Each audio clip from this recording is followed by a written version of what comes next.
Prestigious project. ఈ రాష్ట్రంలో అన్ని ప్రాంతాలు సర్వతోముఖ అభివృద్ధి చెందటానికి ముఖ్యమంత్రి గారు పడుతున్న తాపత్రయం కానివ్వండి, లేకపోతే ఆయన చేస్తున్న ఆలోచనలు కానివ్వండి, పోలవరం బనకచెర్ల లింక్ ఉందో ఆ ప్రాజెక్టు నిర్మాణం కానివ్వండి, సర్వే కానివ్వండి, ఇవన్నీ చేయటానికి ఒక కంపెనీని ఏర్పాటు చేయాలని చెప్పేసి జలహారతి కార్పొరేషన్ పేరుతో స్పెషల్ పర్పస్ వెహికల్ ఏర్పాటు చేసేందుకు ఒక ప్రతిపాదన కేబినెట్ దగ్గరికి వచ్చింది. దాన్ని ఆమోదించుకోవడం జరిగిందని చెప్పేసి మనం చేస్తాం. ఈ ప్రాజెక్టు ఎవరు ఊహించిన విధంగా మరి రాష్ట్రంలో ఉన్న జలవనరులన్నింటినీ వినియోగించుకుని అన్ని ప్రాంతాలు కూడా అభివృద్ధి చెందాలనే లక్ష్యంతో ప్రత్యేకంగా రాయలసీమ ఇప్పుడు దాకా ఏదైతే మనం కరువు సీమగా మనం అనుకుంటూ ఉండేవామో దీన్ని రత్నాల సీమగా మార్చాలనే లక్ష్యంతో, అక్కడ కూడా పుష్కలంగా నీళ్లు లభించాలనే లక్ష్యంతో ఈ ప్రాజెక్ట్ ని ముఖ్యమంత్రి గారు చాలా సీరియస్ గా తీసుకున్నారని చెప్పేసి తీసుకుంటమే కాకుండా ఈ 4 సంవత్సరాల్లో కూడా ఈ ప్రాజెక్ట్ మీద కన్సిడరబుల్ పురోగతి రావాలనే లక్ష్యంతో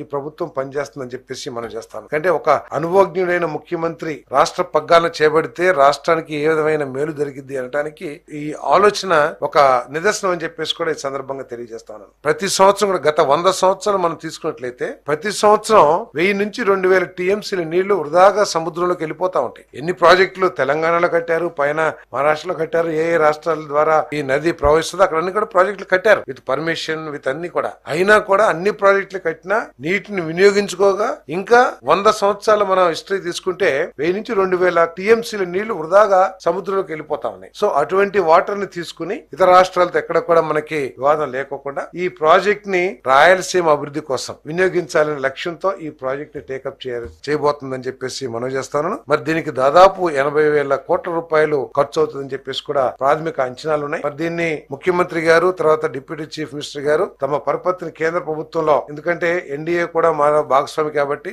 ప్రధానమంత్రి గారిని అదేవిధంగా కేంద్ర ఆర్థిక మంత్రి గారిని ఒప్పించి ఈ ప్రాజెక్ట్ ని కేంద్ర సహకారం లేకపోతే ప్రైవేట్ భాగస్వామ్యం రాష్ట్ర ప్రభుత్వం ఏ విధంగా చేయాలనే ఆలోచనతో ఈ కంపెనీని స్థాపించడమే కాకుండా ఈ 4 సంవత్సరాల్లో దీని మీద పురోగతి సాధించాలనేది ముఖ్యమంత్రి గారి లక్ష్యం అని చెప్పేసి కూడా ఈ సందర్భంగా నేను తెలియజేస్తా ఉన్నాను.